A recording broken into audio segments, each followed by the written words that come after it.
Hello students, you are welcome back this platform of MS educational information. स्वागत करता हूं आपका MS एजुकेशनल इन्फॉर्मेशन पे। आज हम जानेंगे बिहार में जैन एवं बौद्ध धर्म के उद्भव एवं विकास के बारे में।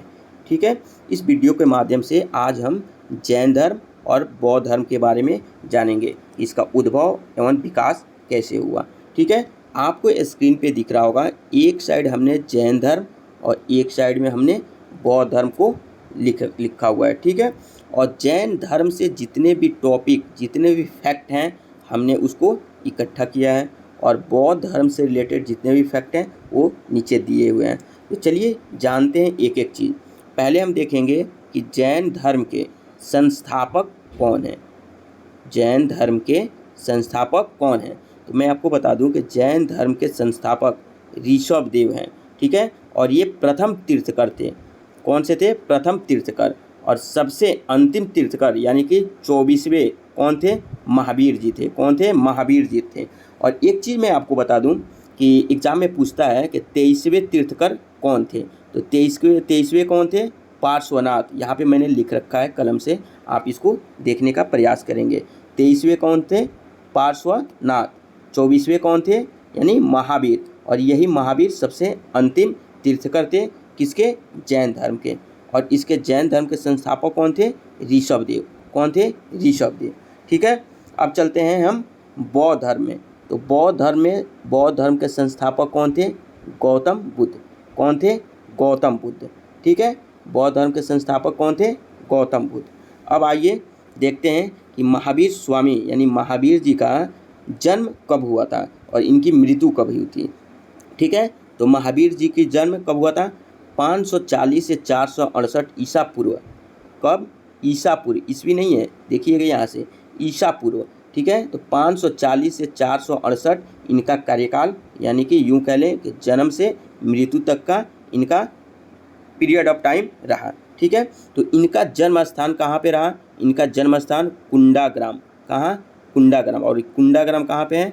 वैशाली में है। वैशाली कहाँ पे है? तो बिहार में है। कहाँ पे है? बिहार में है। तो यानी कि जैन धर्म में जो महावीर स्वामी थे, इनका जन्म कहाँ पे हुआ था? कुंडाग्राम, वैशाली में। ठीक है, इनकी मृत्यु कब हुई, कहाँ हुई थी? तो पावापुरी में। कहाँ? पावापुरी में। इनके माता पिता का क्या नाम था? तो त्रिशला व सिद्धार्थ। क्या नाम था? त्रिशला व सिद्धार्थ। इनकी पत्नी यशोदा थी। इनकी पत्नी यानी महावीर जी की पत्नी का क्या नाम था? यशोदा था। इनके संतान यानी कि पुत्री का क्या नाम था? तो अन्नोजा प्रियदर्शनी। क्या नाम था? अन्नोजा प्रियदर्शनी। और गृह त्याग, इन्होंने 30 वर्ष के आयु में गृह त्याग किया था। कितने वर्ष की आयु में? 30 वर्ष की आयु में। गृह त्याग का मतलब इन्होंने घर को त्याग दिया था, यानी 30 वर्ष की आयु में। ठीक है, अब इनकी ज्ञान की प्राप्ति के बारे में देखेंगे। तो 12 वर्ष की तपस्या के पश्चात, ठीक है, रीजू पालिका नदी के किनारे, कहाँ पे? रीजू पालिका नदी के तट पे साल वृक्ष के नीचे कैवल्प की प्राप्ति हुई थी। कहाँ पे हुई थी? तो रीजू पालिका नदी के तट पे साल वृक्ष के नीचे इनको ज्ञान की प्राप्ति हुई थी। ठीक है, ये रहा जैन धर्म के। ठीक है, अब बौद्ध धर्म में भी देख लेते हैं। तो बौद्ध धर्म के संस्थापक कौन थे? यहाँ पे बौद्ध धर्म है, और ये जो रो है ये बौद्ध धर्म से रिलेटेड है। ठीक है, तो देखते हैं बौद्ध धर्म के संस्थापक गौतम बुद्ध। ठीक है, इनका जन्म और मृत्यु का बीच का जो पीरियड ऑफ टाइम रहा वो 563 से 483 ईसा पूर्व। क्या रहा? ईसा पूर्व, नॉट ईस्वी, ये ईसा पूर्व है। ठीक है, और इनका जन्म स्थल कहाँ पे है? तो लुम्बिनी। इनका जन्म स्थल लुम्बिनी है। और लुम्बिनी कहाँ पे पड़ता है भाई? तो लुम्बिनी आपका नेपाल में पड़ता है। कहाँ पे पड़ता है? नेपाल में। ठीक है, और इनकी मृत्यु कहाँ हुई थी? कुशीनगर में। ठीक है, कहाँ पे हुई थी? कुशीनगर में। कुशीनगर एक पर्यटन के रूप में भी बहुत ही फेमस है। वहाँ पे लोग बहुत ही पर्यटन आते हैं। आपको भी कभी टाइम मिले तो आप ज़रूर जाएं कुशीनगर। ये गोरखपुर के पास पड़ता है, उत्तर प्रदेश में। ठीक है, तो कुशीनगर में इनकी मृत्यु हो गई थी। ठीक है, अब इनके माता पिता के नाम देखेंगे। ठीक है, तो बौद्ध धर्म में गौतम बुद्ध जी थे, तो उनके माता पिता का क्या नाम था? तो माया देवी और सुदोधन। ठीक है, और इनका लालन पालन जो है कि सौतेली माता गौतमी प्रजापति के द्वारा हुआ था। ठीक है, किनके द्वारा हुआ था? गौतमी प्रजापति के द्वारा। और गौतम बुद्ध के पत्नी का क्या नाम था? यशोधरा था। ठीक है, एक चीज़ कंफ्यूज नहीं करिएगा, आपको मैं बता दूं कि महावीर जी की पत्नी का नाम यशोदा था और गौतम बुद्ध के पत्नी का नाम यशोधरा था। क्या था? यशोधरा था। और इनके पुत्र एक ही थे, उनका क्या नाम था? राहुल था। और इन्होंने 29 वर्ष की आयु में गृह त्याग किया था। कब किया था? यहाँ पे आपको दिख रहा है, ये जो टॉपिक मैंने हाईलाइट कर रखा है ये इनके बारे में दर्शाता है। ठीक है, तो इन्होंने गृह त्याग कब किया था? 29 वर्ष की आयु में। ठीक है, और इनको ज्ञान की प्राप्ति कहाँ हुई थी? तो बोध गया में निरंजना नदी यानी फाल्गु नदी के तट पे पीपल वृक्ष, जो कि अब उसे बोधि वृक्ष कहते हैं, के नीचे इनको ज्ञान की प्राप्ति हुई थी। ठीक है, अब चलते हैं आगे, देखते हैं और भी इनके बारे में टॉपिक, और भी इनके बारे में क्या क्या चीज़ें हैं। तो जैन धर्म में, ये आप हमेशा याद रखेंगे, ये जो रो है ये जैन धर्म वाला है। ठीक है, और ये जो है ये बौद्ध धर्म वाला है। ठीक है, तो अब चलिए भाषा, जैन धर्म में भाषा क्या थी? तो इनका उपदेश जो था वो प्राकृतिक यानी अर्ध मगधी किस में था? प्राकृतिक भाषा में था, अर्ध मगधी भाषा में था। ठीक है, इनका जो भाषा था।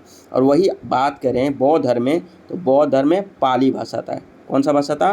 पाली भाषा था। ठीक है, अब बात करते हैं संगीति की, यानी कि जैन धर्म की संगीति कितनी हुई थी और बौद्ध धर्म की कितनी हुई थी? तो ये जैन धर्म की 2 संगीति का आयोजन हुआ था। कितने? 2। पहला 300 ईसा पूर्व में पाटलिपुत्र में हुआ था। ठीक है, इसकी अध्यक्षता किसने की थी? तो स्थूलभद्र ने किया था। किसने किया था? स्थूलभद्र ने किया था। और दूसरा हुआ था गुजरात में, गुजरात बल्लभी कहाँ है? गुजरात में है, तो बल्लभी गुजरात में हुआ था। इसकी अध्यक्षता किसने की थी? क्षमा श्रवण, आपको स्क्रीन पे दिख रहा होगा, क्षमा श्रवण। ठीक है, अब चलते हैं देखते हैं बौद्ध धर्म में। तो बौद्ध धर्म में 4 संगीति हुई थी। पहला संगति जो हुआ था ये बौद्ध धर्म में, वो कहाँ पे हुआ था? राजगीर 483 ईसा पूर्व में। ठीक है, राजगीर में हुआ था। दूसरा कहाँ हुआ था? तो वैशाली में हुआ था। कहाँ पे हुआ था? वैशाली। और तीसरा कहाँ हुआ था? पाटलिपुत्रा। और चौथा कहाँ हुआ था? कुंडावन नहीं, कुंडावन। कहाँ हुआ था? कुंडावन। ये कहाँ पे है? कश्मीर में है, जो कि कनिष्क के शासनकाल में हुआ था। ठीक है, किसके शासनकाल में ये हुआ था? कनिष्क के शासनकाल में हुआ था। इस चीज़ को आप भूलेंगे नहीं, एक एक चीज़। ठीक है, जो भी इसमें संगीति थी कि बौद्ध धर्म की संगीति कितनी हुई थी, जैन धर्म की संगीति कितनी हुई थी, ये सारा चीज़ हमने इसमें आपको बताया है। ठीक है, तो आप इसमें कन्फ्यूजन नहीं करिएगा। अब आइए चलते हैं, देखते हैं इनके त्रिरत्न क्या थे। तो जैन धर्म के त्रिरत्न थे सम्यक दर्शन, सम्यक ज्ञान, सम्यक आचरण। और बौद्ध धर्म में क्या था? बुद्ध, संघ और धम्म। ये क्या था? इन लोगों का त्रिरत्न था। ये बौद्ध धर्म का त्रिरत्न है और ये जैन धर्म का त्रिरत्न है। ठीक है, आइए अब चलते हैं इनके मार्ग के बारे में बात करेंगे। ठीक है, किसके बारे में बात करेंगे? इनके मार्ग के बारे में। ठीक है, तो जो जैन धर्म में था वो पंच महाव्रत था। क्या था? पंच महाव्रत था। और जो बौद्ध धर्म में था वो क्या था? अष्टांगी मार्ग को अपनाया गया था। क्या? अष्टांगी, यहाँ पे दिख रहा होगा, देखिए यहाँ पे दिख रहा होगा, अष्टांगी मार्ग को दर्शाया गया है। ठीक है, मार्ग को अपनाया गया है। अब दार्शनिक सिद्धांत के बारे में बात कर लें। ठीक है, तो दार्शनिक सिद्धांत आप देख सकते हैं। अब विभाजन पहले देखते हैं। सबसे इम्पोर्टेंट चीज़ है कि जैन धर्म का विभाजन कितने वर्गों में हुआ था और बौद्ध धर्म का विभाजन किस में हुआ था। तो विभाजन जो है कि जैन धर्म का श्वेतांबर और दिगंबर 2 में हुआ था। तो श्वेतांबर को कौन वो कर रहे थे, हैंडल कर रहे थे? स्थूलभद्र। और दिगंबर भद्रबाहु।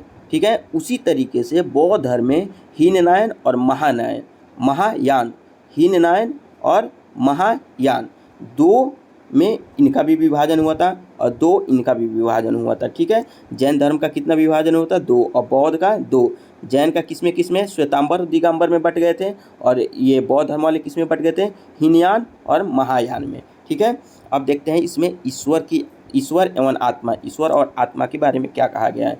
तो जैन धर्म में ईश्वर की सत्ता नहीं मानता किंतु आत्मा को सत्ता में विश्वास है। ठीक है, जैन धर्म में ईश्वर की सत्ता नहीं मानता किंतु आत्मा में विश्वास है। वही बौद्ध धर्म में आते हैं तो ईश्वर की सत्ता नहीं मानता किंतु आत्मा के संबंध में इसमें विश्वास है। यानी कि ये दोनों चीज़ें एक ही हैं। जैन धर्म ईश्वर की सत्ता को नहीं मानता किंतु आत्मा में विश्वास रखता है, ठीक वही आपको बौद्ध धर्म में भी देखने को मिलेगा। अब चलते हैं कि जैन धर्म में क्या पुनर्जन्म की मान्यता थी और बौद्ध धर्म में पुनर्जन्म की मान्यता थी। तो देखेंगे पुनर्जन्म के बारे में। तो इसमें मान्यता था, क्या था? पुनर्जन्म का जैन धर्म में मान्यता था, यानी विश्वास करते थे लोग किसमें? पुनर्जन्म में। अब देखते हैं वही जैन धर्म बौद्ध धर्म में, तो बौद्ध धर्म में भी मानते थे लोग, ठीक है, इसमें विश्वास करते थे कि हाँ पुनर्जन्म होता है। अब कर्मवाद के बारे में देखते हैं। तो कर्मकांड का घोर विरोध किया गया है जैन धर्म में, और वही बौद्ध धर्म में भी आपको कर्मकांड का घोर विरोध किया गया, यानी कि बहुत सारी चीज़ें सिमिलरिटी आपको देखने को मिल जाएगा जैन और बौद्ध में, ठीक है।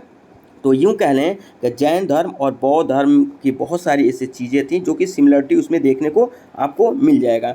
आइए अब देखते हैं कि इसमें इनकी पुस्तक क्या थी, जैन धर्म की पुस्तक क्या थी, जैन धर्म की पुस्तक और बौद्ध धर्म में। तो जैन धर्म की जो प्रमुख पुस्तक थी वो क्या थी? कल्पसूत्र। क्या थी? यहाँ पे आपको स्क्रीन पे नीचे दिख रहा होगा छोटा में, कल्पसूत्र। किस में था? किस भाषा में था? संस्कृत में था। वही अगर देखेंगे हम बौद्ध धर्म में, तो बौद्ध धर्म की प्रमुख पुस्तक कौन कौन सी थी? सूत पिटक, विनय पिटक और अधिम पिटक। कौन कौन से था? सूत पिटक, विनय पिटक और अधिम पिटक। ये क्या था? यानी कि बौद्ध धर्म के प्रमुख पुस्तक थे, ठीक है। तो इसमें आप लोग कंफ्यूज नहीं होइएगा, ठीक है। तो ये इसमें आपको देखने को मिल गया कि जैन धर्म और बौद्ध धर्म में कौन कौन से पुस्तक हैं, जैन धर्म पुनर्जन्म को मानता है कि नहीं, बौद्ध धर्म मानता है कि नहीं, कर्मवाद, ईश्वर की आत्मा, इसके विभाजन हुए थे, दार्शनिक सिद्धांत। और एक चीज़ हम आपको बता दें, यहाँ पे एक चीज़ छूट रहा था, जैसे कि यहाँ पे जो बौद्ध धर्म की संगति हुई थी, 4 संगति हुई थी। पहला राजगीर में हुआ था। तो राजगीर में जो संगति हुई थी उसको किसके शासनकाल में हुआ था? तो मैं आपको बता दूं कि बौद्ध धर्म का प्रथम जो संगति हुआ था 483 में, ये अजात शत्रु के काल में हुआ था। किसके काल में हुआ था? अजात शत्रु के काल में। इस चीज़ को आप नहीं भूलिएगा। अब दूसरा बात करें हम कि जो वैशाली में ये 383 ईसा पूर्व में हुआ था बौद्ध धर्म की दूसरी संगति, ये किसके कार्यकाल में हुआ था? तो ये हुआ था आपका कालाशोक। किसमें? कालाशोक में हुआ था। और ये जो चौथा मैंने आपको दिखाया है कुंडावन, कश्मीर में है, तो ये किसके काल में हुआ था? कनिष्क। और ये पाटलिपुत्रा जो 251 ईसा पूर्व में हुआ था, ये किसके काल में हुआ था? तो अशोक, ठीक है। तो इसमें आप कन्फ्यूजन नहीं करिएगा, ठीक है। जो बौद्ध धर्म की ये चारों संगति है, किसके कार्यकाल में हुआ था, किसके समय में हुआ था, और जैन धर्म के किसके कार्यकाल में हुआ था, उसके अध्यक्ष कौन थे, ये सारा चीज़ मैंने एक एक चीज़ आपको बताया, ठीक है। आशा करते हैं कि जो भी मैंने बताया वो आपको अच्छा लगा होगा। अगर आपको अच्छा लगा तो हमारे चैनल को सब्सक्राइब करें, लाइक करें, कमेंट्स करें और बेल आइकन को दबा लें, ताकि जब भी वीडियो अपलोड करेंगे आप तक पहुँचे, ठीक है। अपना ख्याल रखें। Bye bye.